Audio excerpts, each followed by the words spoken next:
All right, everybody, welcome back to the Bitcoin Plus live stream. And me now, right? We said that we would have this guest before, and now he is officially joining us. We've got Carlino. Thank you very much. Just met you yesterday. Very cool. I think you have an awesome story. Okay, and I want you to share. I want you to share with us exactly what it is that you did, and yeah, let's talk about how Bitcoin fixes this. Indeed. Right? So let's hear the story. Yeah. So I did this because I don't think Bitcoin fixes this. I think Uh-oh. Bitcoiners that know how to use Bitcoin to fix things. Okay, I like that. I like that. So let's talk about it here. There were Guatemalan elections, right? That this is what I understood from the story. And so how exactly was Bitcoin used to help keep those elections honest? I'll say. How about I use that wording? Yes, or aspire to be more honest. Aspire to be more honest. Okay, cool. So I'm Carlino. I am from Guatemala. That's next door to El Salvador. For those that may know where that is and not know where Guatemala is. But yeah, so we have elections. We're a democracy. Yay! Every 4 years, we call upon everyone to show up, and we use paper ballots. So that's a big thing, and our system is awesome. I used to volunteer at a voting table in 2011 and 2015, and I fell in love with how our consensus algorithm works, and I saw a bunch of parallels with Bitcoin. And basically, what happened was in 2019, my dad ran for Congress in the election, and he asked me for help. And since I knew a little bit about how it worked, I offered to audit the election to see what happened. And so, how it works is 25,000 tables receive votes from all of the citizens. There's 9 million voters, so there's about 400 votes to a table. And so these tables, just like this one right here, people deposit their ballots. Like I literally, like, you would vote there and you would just like deposit in a bag, and there's a plastic bag under the table, and so Cannot be tampered with. everyone can see it. It can be tampered with. No. It just, if it's tampered, everyone saw the tampering. Like literally, everyone's standing around, and so you're like, if you go for the bag, it's like, dude, it's a transparent bag. It's an open table. Like, that's why paper ballots are the gold standard. But then what happens is the ballots are dumped up on the table like here, and then you go like, oh, green party, yellow party, purple party, and you just count everything in front of everyone. The political parties send their witnesses to see the votes being counted, and they just tally these up. And so uh, every table has about 400 votes. And so all that happens is once the voting ends, that total of 400 is reflected into a document that assigns the tallies to each party, right? And since all the parties can send witnesses to watch this happen, then it turns that into an integrity. That process, that paper total, it has integrity because everyone who cared about what was happening was there to see it happen, right? Okay. And it's very clear, like you just literally put it in front of people. It's like, this is obviously blue party, right? And so you just like there's consensus, and it creates that space for the counting to happen in the analog real world where disputes are easy to manage instead of like online. You're like,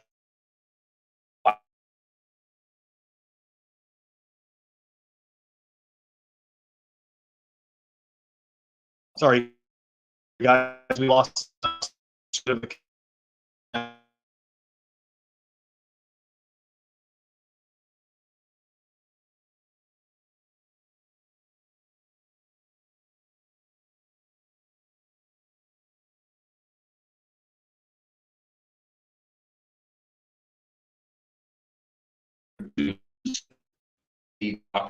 every single table. So we have 25,000 tables, and we do about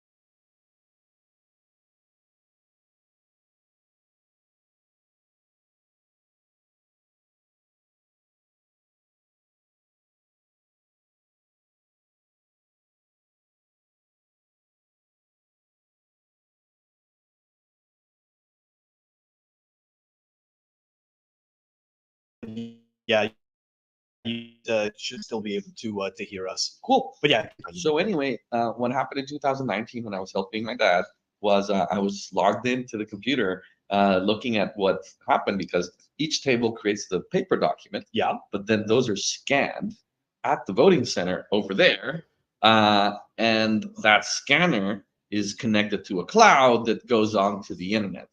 And so that's where things get wacky, right?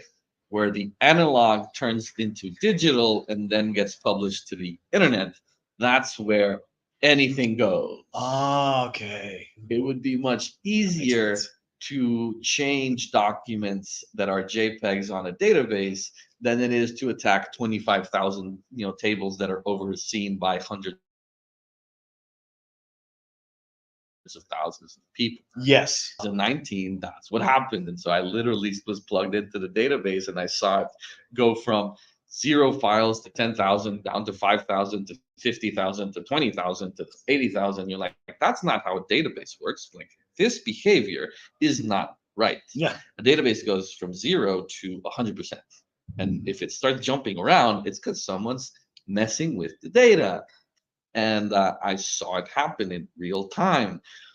Problem was I wasn't ready to, catch it. Right? It's a different thing to watch a crime happen Yes. than to, take pictures of it as it's happening so that you can later present documenting, evidence. So I could give you my eyewitness testimony. I couldn't give you the actual proof.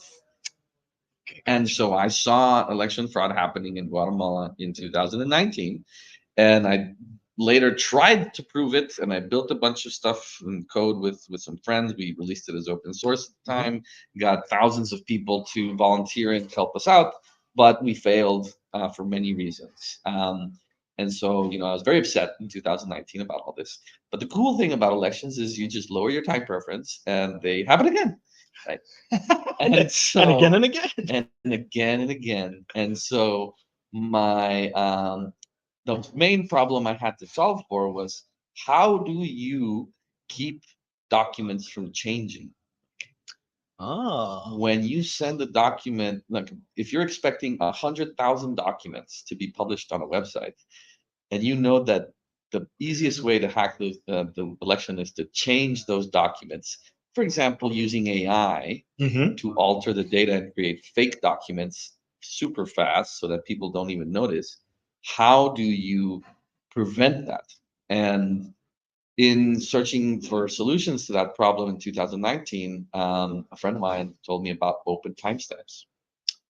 Oh, Peter Todd's project. Peter Todd's project. All right. So for those Very cool. that are listening who don't know about this, I highly encourage you to visit opentimestamps.org or follow them on Twitter. They're at Open Timestamps. And Open Timestamps was developed by Peter Todd in, I think, 2017. It is, I like to call it, the compromise that happened between the money maximalists and the data storage people on Bitcoin, and their argument from 2017. So, all the stuff that's happening right now with ordinals and inscriptions and, Ocean and people saying don't use Bitcoin as your database. This is an old conversation, people. If you're new to Bitcoin, it's as old as Bitcoin. People have been talking about the appropriate way to use the Bitcoin blockchain for a long time. And in 2017, the compromise that was reached was effectively Peter Todd's work in open timestamps. And what open timestamps does is you can send one transaction on one block containing a hash on the op return space of the transaction. And that hash can then essentially be the product of a lot of other hashing that happens off chain. And so, literally, what we did in 2019 was grab 100,000 documents, put them inside an open timestamps engine. And so, what that did was create a single hash for each individual 100,000 documents. And then you hash each individual hash onto an appended hash. So you create something like, 200,000 hashes or something. And that final hash, the last one on the very, very long Merkle tree, that's the only hash that you add to Bitcoin. So as long as you keep your proof, Because that is the proof of all of those. that's the final proof. Yes. Okay. Gotcha. And so opentimestamps.org, you can do this with any file. Let's pretend like you signed a lease, right? You're renting a place and you sign a lease with your landlord, and you don't want your landlord to change the document to say that now you owe, instead of 10,000, instead of $1,000 a month, the landlord wants to say that his picture of the contract says you owe $10,000 a month. Who's right? Who's wrong? Right? The easiest thing to prove that your landlord is changing your contract is to take a picture of the contract that you sign and just hash it to Bitcoin using opentimestamps.org. It's literally free. You just go in, you click a button, you add whatever file you want to timestamp to Bitcoin, and OpenTimestamps gives you another file called an OTS file, or an Open Timestamps file. And so as long as you keep your file and the proof, the OTS file that contains all of the hashing that went to Bitcoin, Yeah. you can keep that offline, not on Bitcoin, in your private computer. And if you ever need it 10, 20, 50, 100, 1,000 years from now, as long as Bitcoin exists, you can prove that that file that you've kept offline is the exact same file that's on Bitcoin, using awesome cryptography in that. And so this basically means that the argument between the people that want to, add data to Bitcoin, and the argument that people that only want to use Bitcoin for money has reached a compromise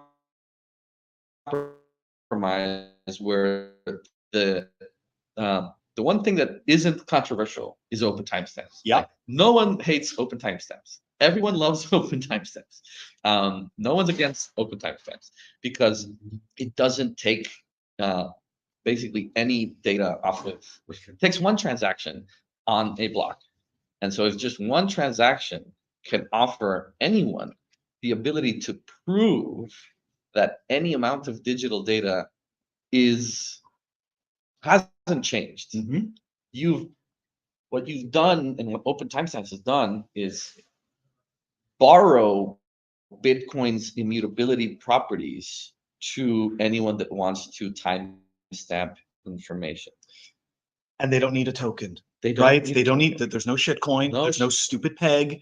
There's no garbage like this, and there's no bloat added to the Bitcoin blockchain. There's Oh, one transaction. In One transaction. out of how many in the Okay, so minimal bloat. yeah, it's the most minimized bloat that you can, and within that one transaction you could hypothetically add the entirety of human digital information into one final hash Very nice. and just keep the proof off chain. And so I realized, hey, this would be super useful for this problem that I have with files that keep changing, and like I can't trust anything. I can't trust that the authorities won't make reality to suit them. If you believe that the state should not have the power to be able to change reality to suit its whims, then open timestamps is your friend and Bitcoin is your best friend, right? And so basically, what we did is build a tool that was able to take the open timestamps protocol and turn it into an industrial, like large scale thing. And it's called Simple Proof. So I invite folks to go and see simpleproof.com. It's a startup in Guatemala. We're trying to take open timestamps to bigger stages. And our first exercise was last year in Guatemala, where we were able to convince the team at Simple Proof was able to convince the Guatemalan elections authorities to use this tool with the election documents. And so what happened was on June 25th, 2023, 125,000 JPEGs of tables all over Guatemala. And in real time, those JPEGs were hashed and timestamped to Bitcoin using open timestamps. And so we were able to provide the Guatemalan people proof and cryptographic data and math that allowed them to prove that the documents hadn't changed. Very nice. And so if someone had been planning on changing the documents, then they couldn't. And that's extremely valuable for elections because it doesn't make it impossible to hack. It Mhm. means that you've eliminated about 90% of the attack surface and reduced the possibility of attack to just election night.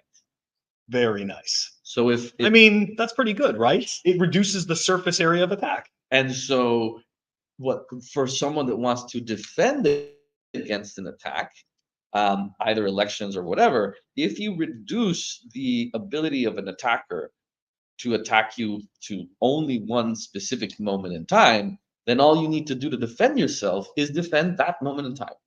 Be ready for that one moment in time where someone might attack you, which on election night, it's literally election night. And so That's when the most um, eyes are there, anyways. it, You know what I mean? Like that's probably even like the hardest time to do it, anyways.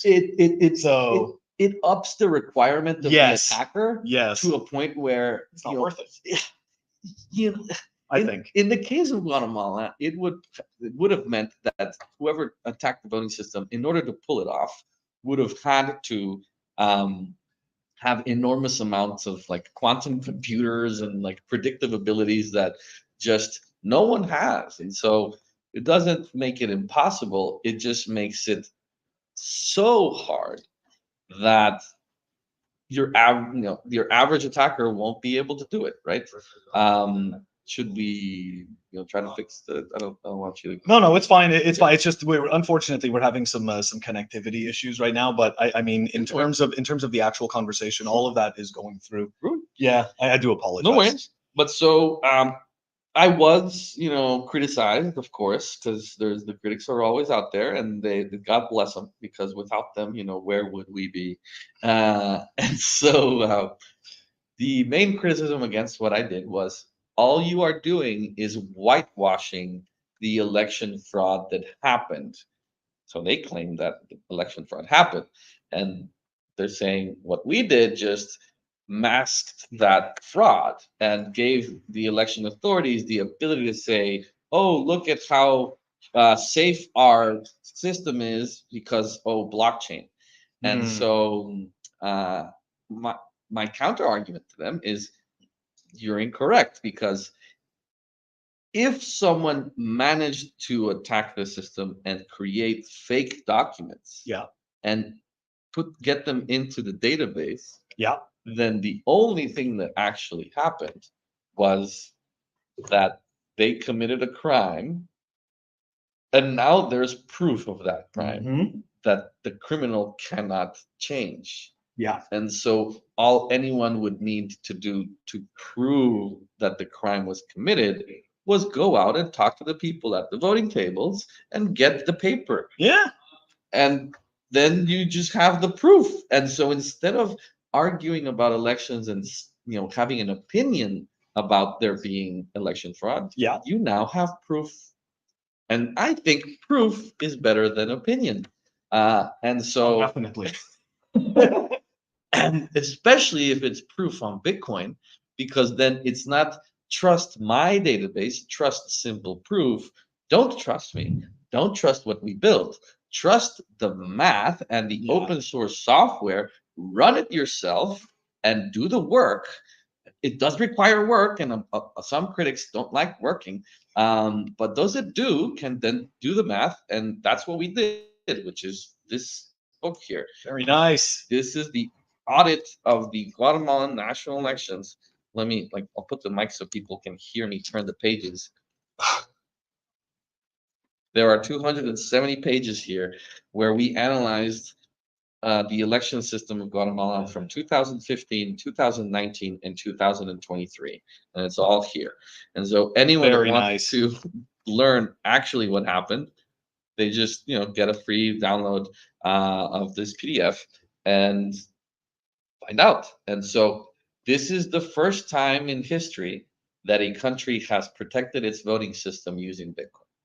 Man, that is absolutely amazing. I really appreciate you explaining this story in such detail. And see, we actually have a situation here where we can see that Bitcoin really does fix this. and it doesn't, right? We don't need to create a shitcoin. Anyways, guys, we are gonna actually end this stream for the minute. For the people who want, you can go back to the conference. There is a talk going on right now. Carlino, thank you so much for joining me. And I'll just, but we created a 16-minute documentary. Tell us about it. Called Immutable Democracy. So you can Google Immutable Democracy and find a 16-minute documentary on YouTube. It's free, 16, so less than 20 minutes. And you can also find it at film.simpleproof.com. Absolutely awesome, Carlino. Thank you so much for joining us here. Right on. And looking forward to speaking to you again. The idea would be to take this up to the States. If we did in Guatemala, there's no reason why you can't demand that it happen here. So that's right. if you're interested. Let's fix elections.